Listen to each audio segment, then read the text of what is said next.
ও কাকিমা, কি করছো তুমি? দেখতেই তো পাচ্ছিস রুটি বানাচ্ছি। ও, রুটি বানাচ্ছ? রূপা কি করছে?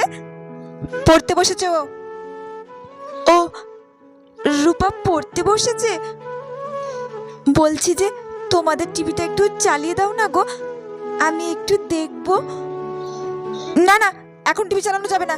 এখন টিভি চালালে ওর পড়াশোনায় ডিস্টার্ব হবে। এখন টিভি চালাতে পারবো না, পরে আসিস, কালকে সকালে এসে টিভি দেখে যাস। কাকিমা, আজকে না মা সিরিয়ালটা খুব ভালো হবে, সেই জন্য দেখতে বললাম না তোকে? এখন বাড়ি যা, সকালে যখন রিপিট টেলিকাস্ট দেবে 8টার সময়, তখন এসে দেখে যাস। এখন টিভি চালালে রূপা পড়াশোনা করছে, ও ডিস্টার্ব হবে। যা বাড়ি থেকে পড়তে বস, অনেক রাত্রি হয়ে গেছে। আর তোর মা বাবা শাসন করে না বাড়িতে? এত রাত্রে টিভি দেখতে পাঠিয়ে দিয়েছি তোকে, যত সব। যা বাড়ি যা এখন। ঠিক আছে, আমি তাহলে কালকে সকালেই আসবো।